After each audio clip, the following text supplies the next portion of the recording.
So today, I am excited to share with you my workshop that I first did at DOTAC.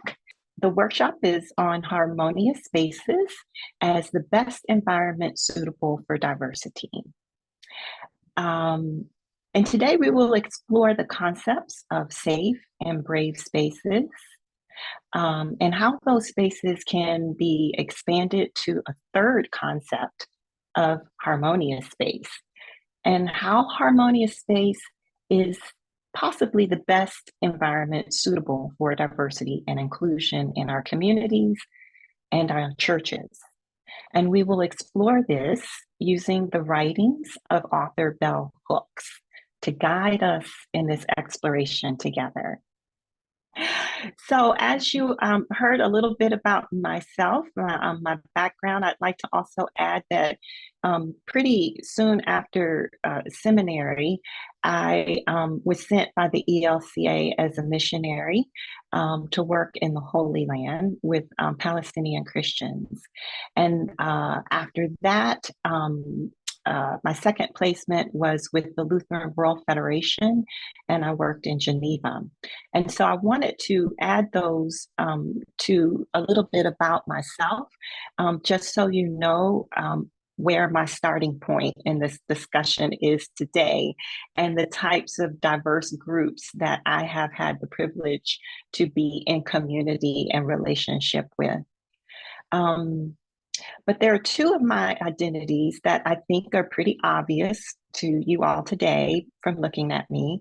I am an African American woman, and but some of my identities are not so obvious or visible, and some of those identities place me in other groups of marginalized people, and some of my identities make me a part of the dominant culture.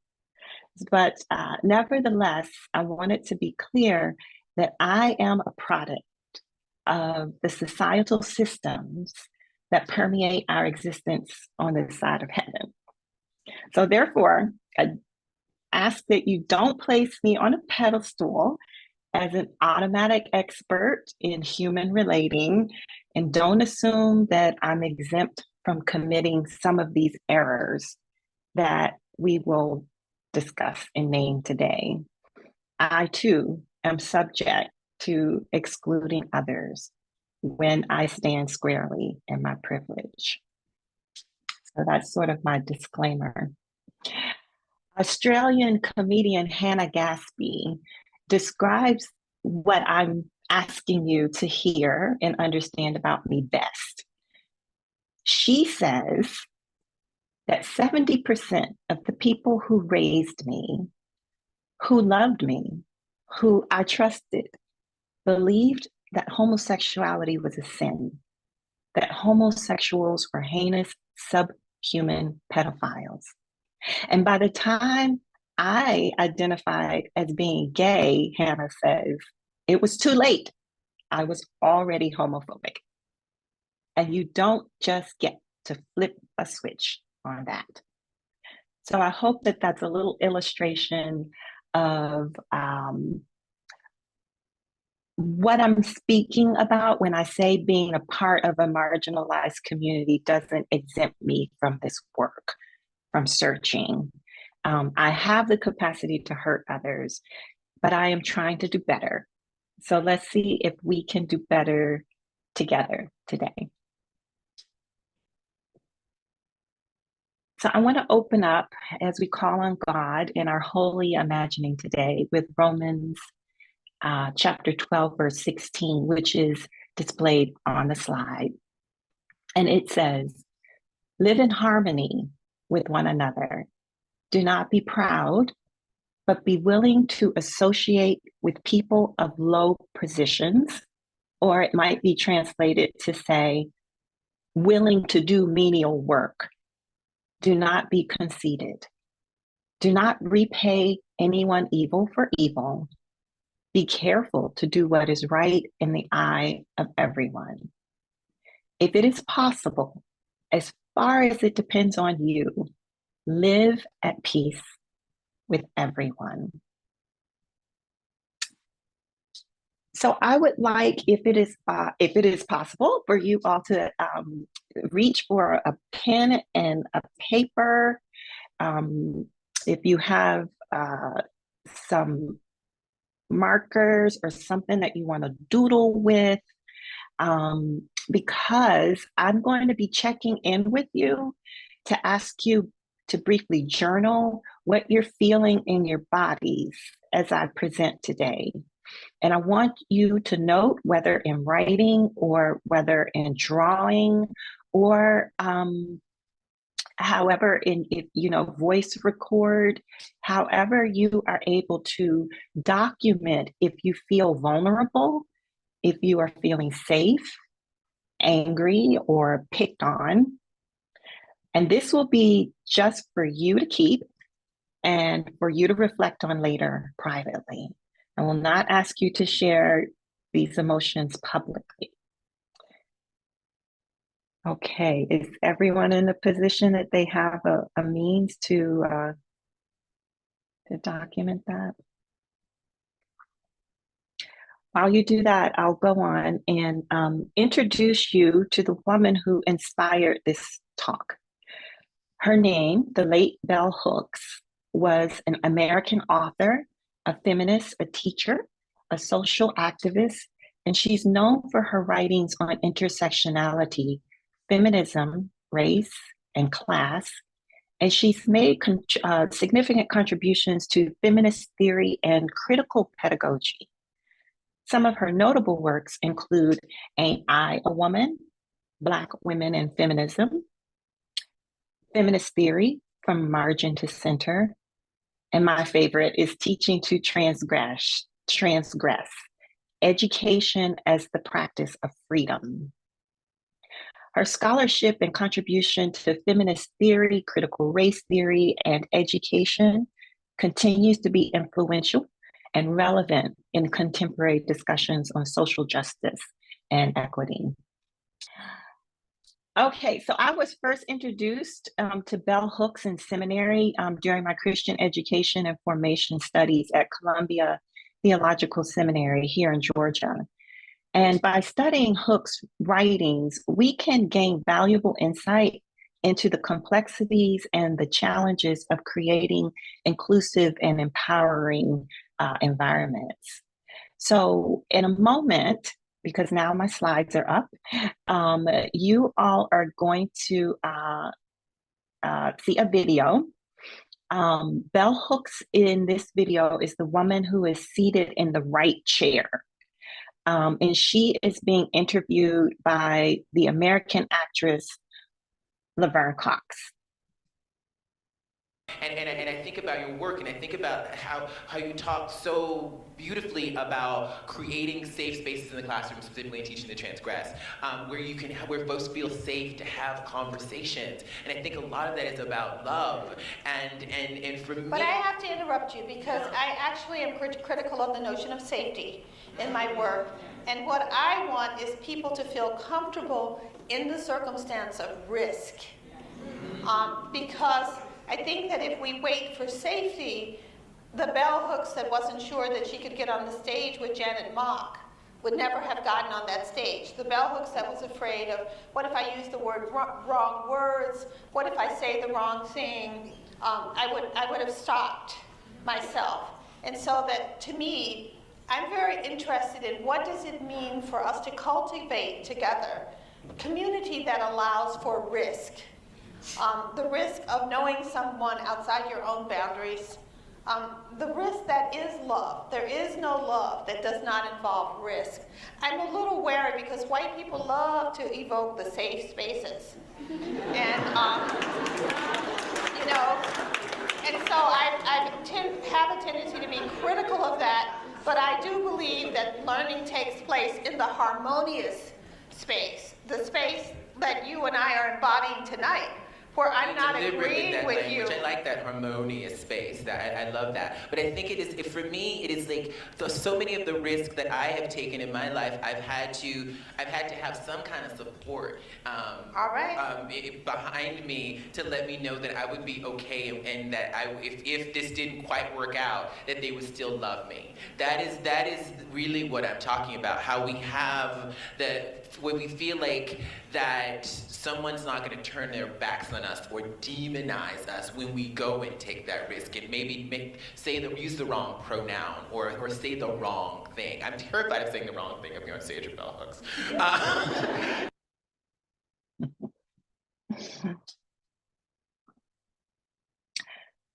So I'm asking you to check in with yourself now. Now's a good time.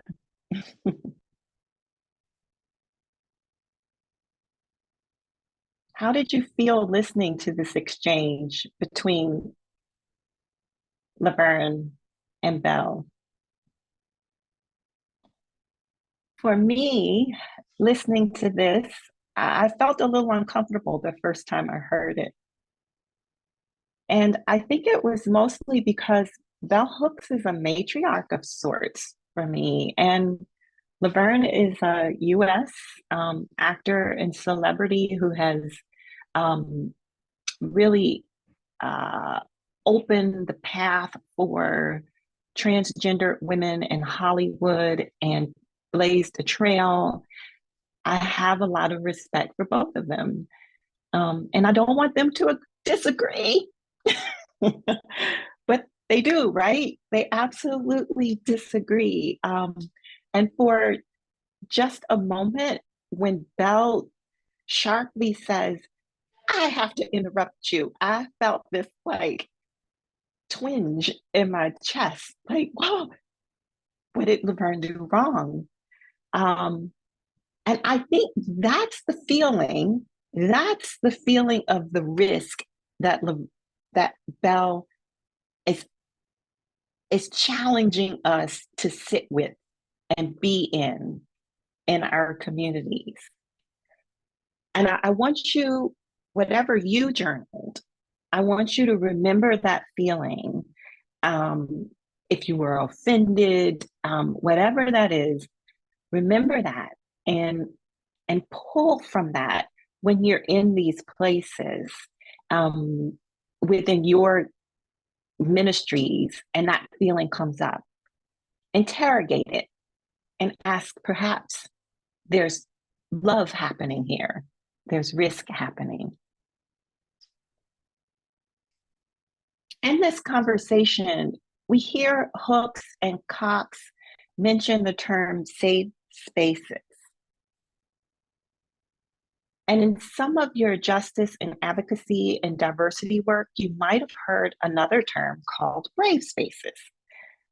And Belle doesn't mention brave space, but it was born out of this concept. Brave space was born out of the concept of safe space.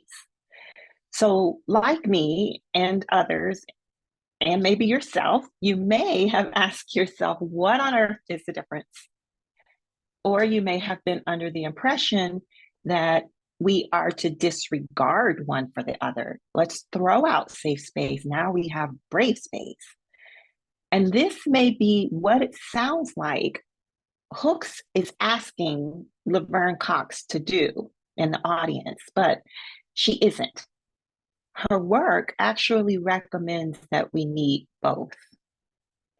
And so after hearing this interview, I was inspired to continue this thought that perhaps we're in need of a third concept. So therefore, I present to you this idea of that third concept being a harmonious space that Hooks mentions. And I invite you to further examine and discover what that could mean today and to investigate with me. So here I'm going to share with you a couple of definitions. And on the slide, I have a safe space, and it reads, to create an environment where individuals can feel respected, supported, and free to express themselves authentically.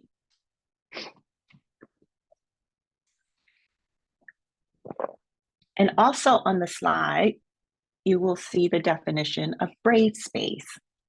Brave space aims to strike a balance between creating a supportive and inclusive environment while also fostering intellectual and emotional growth through challenging conversations and critical engagement. So the concept, a little background, the concept of a safe space was first introduced in the 1960s during the civil rights, the feminist movement, and later the LGBTQIA+2 spirit movements. It emerged as a response to the need for marginalized groups to have a space where they could freely express themselves, share their experiences, and find support without fear of judgment or discrimination.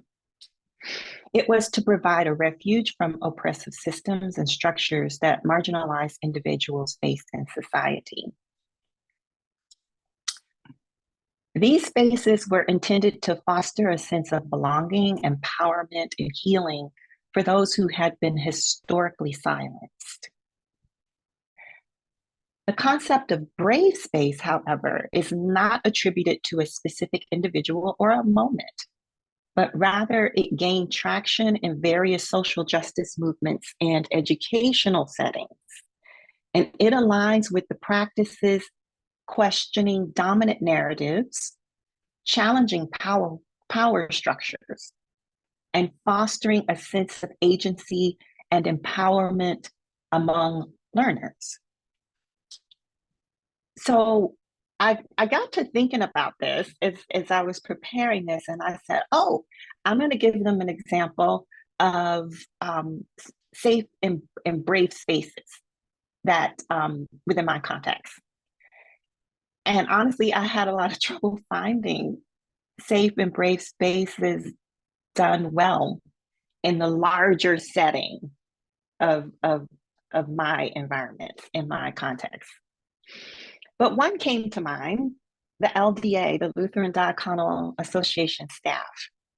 I said, that is a safe space for me. It's where we are respected, we're supported, we're valued, we're trusted, and we will talk more in depth about the importance of trust.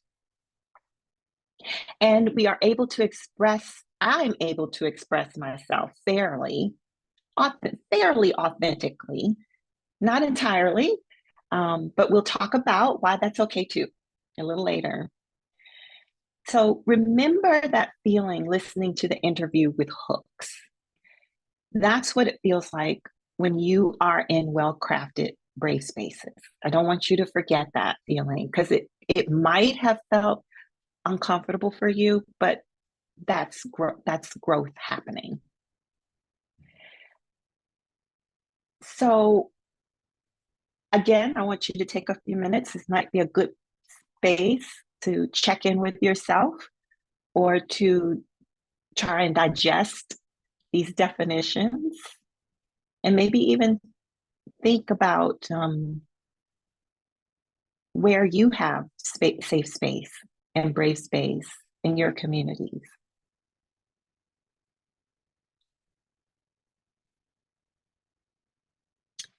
So as we saw in the interview, Hooks is not thrilled with solely relying on safe spaces. In her writings, she acknowledges the importance of safe spaces where individuals feel physically and emotionally safe. Yet she does raise concerns. The slide has a quote from Bell Hooks, and it says, educators should challenge oppressive systems and create spaces that promote open communication and respect for diverse perspectives. Therefore, she highlights the potential limitations of a group only focusing on safe spaces, and that it can be a hindrance to inclusion. And just to note, Bell Hooks did not explicitly use the term brave space in her work.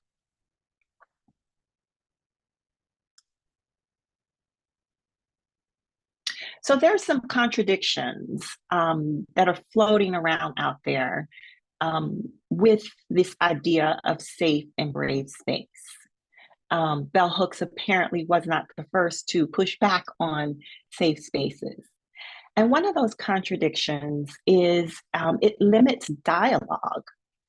When individuals of the privileged group prioritize or center their own comfort and safety above others, they may shy away from engaging in difficult conversations or confronting uncomfortable truths. And this blocks intellectual growth and potential for transformative learning. What this looks like is a person of the dominant culture shutting down or feeling fragile or frightened to speak freely, or not accepting their lack of knowledge, understanding, or owning their mistakes and accepting corrections. That's what that looks like. A second contradiction is echo chambers. If these environments are not intentionally designed, they risk becoming performative statements or optical allegiances, meaning the intentionality to invite differing perspectives gets stunted. So we call that preaching to the choir, right? It becomes preaching to the choir. The other contradiction is exclusionary tendencies. Although often not done intentionally, people who attend these safe spaces can all be like-minded people with shared experiences, thereby leading to the lack of empathy and understanding. If we all think alike, we don't allow the marginalized groups to facilitate these dialogues and invite others in. The fourth contradiction is the fact that these are never really safe spaces in the beginning. As hard as we try, and as much as we like to say this is a safe space, very rarely are they actually safe spaces. If we don't have measures in place that commit to safety, physically and emotionally, an environment unpredictably becomes dangerous. And that looks like traumas being triggered, emotional violence, or microaggressions. And the other contradiction to safe spaces is an unbalanced vulnerability.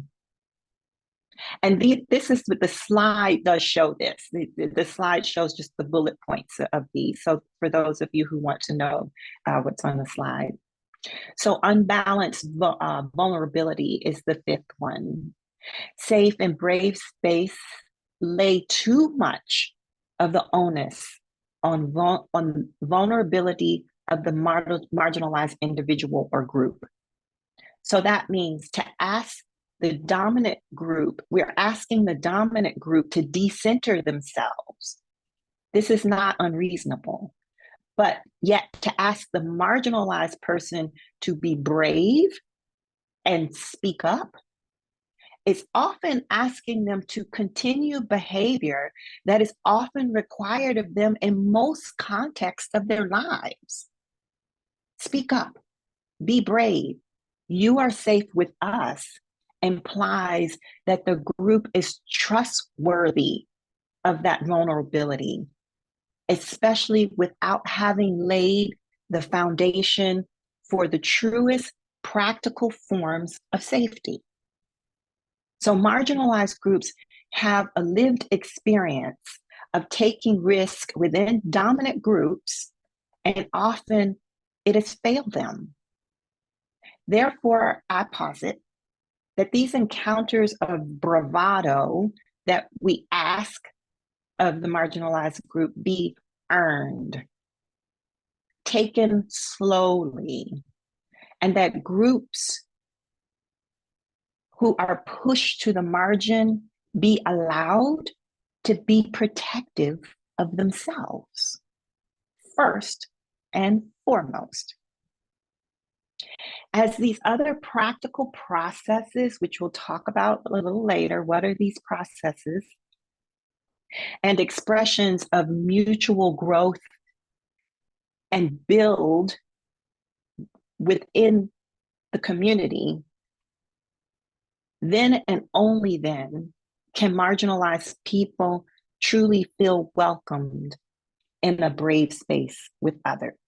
So until these practical processes are put in place and that time has become, and trust has become earned, then and only then can we ask people to be vulnerable and brave with others.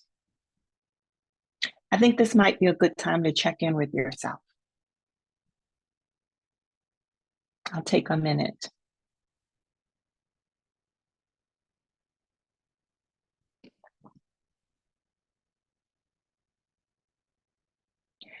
So some of the root cause of our confusion and failure in creating safe space as leaders, as many of us are, I think, here in this group, comes from not understanding who's responsible. So the slide says responsibility for safe spaces and responsibility for brave spaces.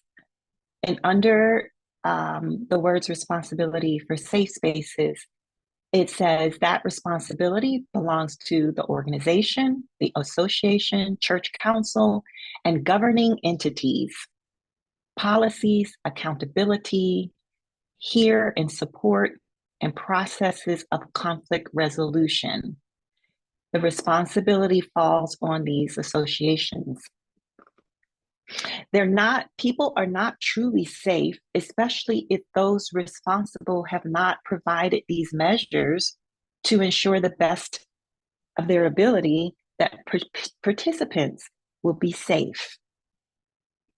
Policies such as no tolerance policies or visible and accessible policies, accountability measures to mobilize and educate allies and partners, signed documents reminding participants of expectations, and frequent review of policies.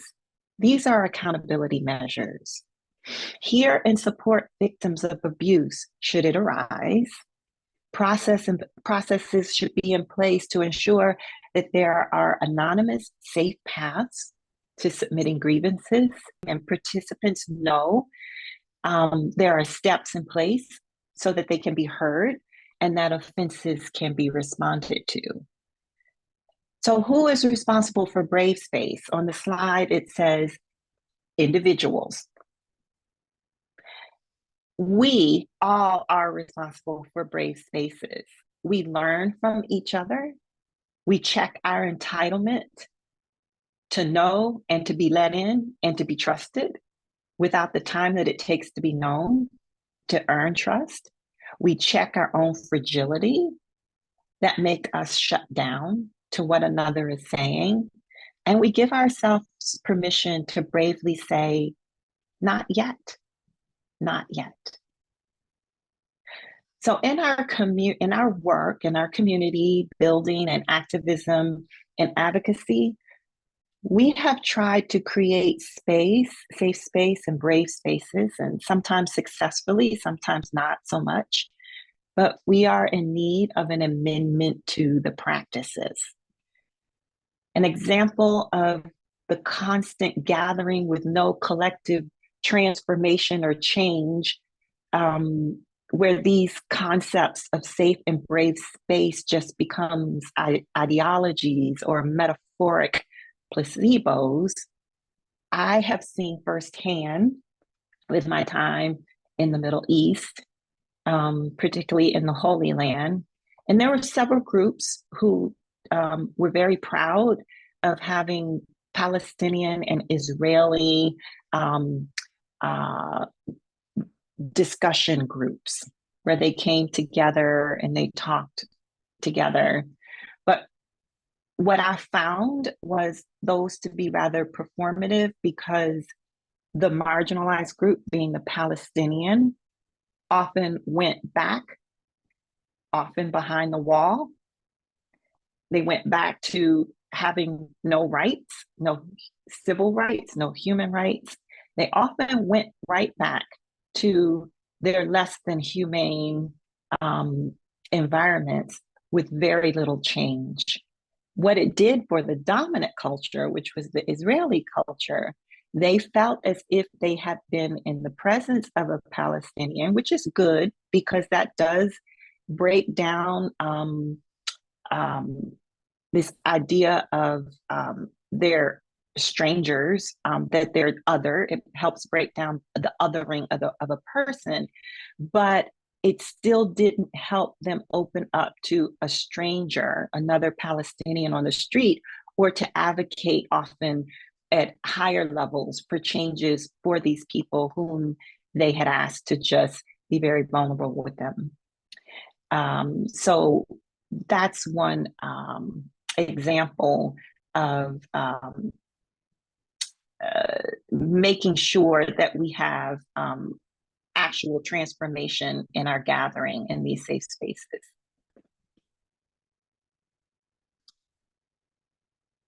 And so that brings me to harmonious space, as seen on the slide. It's where the music happens. And the slide says it promotes a sense of belonging and encourages individuals to express themselves authentically while also considering the well-being and perspectives of others.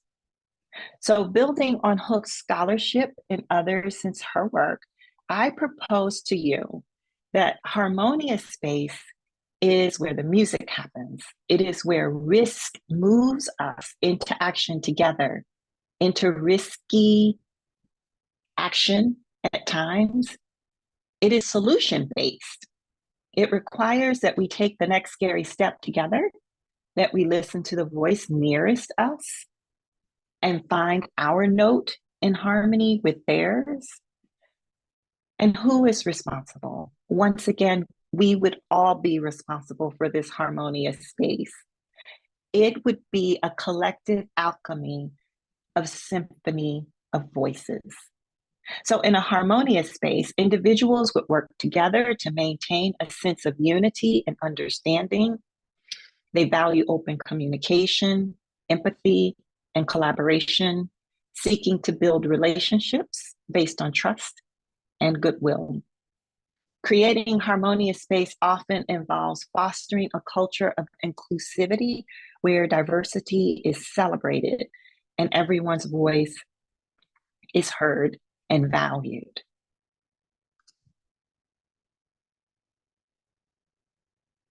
So we can't eliminate, the slide reads, characteristics of a harmonious space, a sense of cooperation and a shared commitment. So, but we can't eliminate safe and brave spaces and force ourselves into harmony without rigorous practice in tough spaces first. To force ourselves into harmony would look like conformity. We don't want conformity. Harmonious space is characterized by a sense of cooperation and a sense of harmony, a shared commitment to creating a positive and supportive environment for all. Having continuously created safe and brave spaces, we can then trust spirit to accompany us in risky decisions, imaginative visions, and transformative social justice, to dream big as a community. And some strategies to getting to that harmonious community, as the slide reads, might be adopting a conflict resolution process, that aims to restore community and rekindle love and help us find mutual beneficial solutions. One book that my community is using to get through some very difficult processes is The Practicing Discernment Together by Jan Wood. And that is shown, no, I don't have that on the slide. Do I? Yes, Practicing Discernment Together by Jan Wood. She utilizes the Quaker spirituality process to come to harmony. So I'm curious about where have you seen evidence of harmonious space being created? This doesn't happen it doesn't happen in a linear fashion, but it's kind of a ripple effect, one thing influencing the other and back again. So just that imagery of the movement and the butterfly, sort of the butterfly effect. So if you all think you have enough time to do that, I'd love for you all to share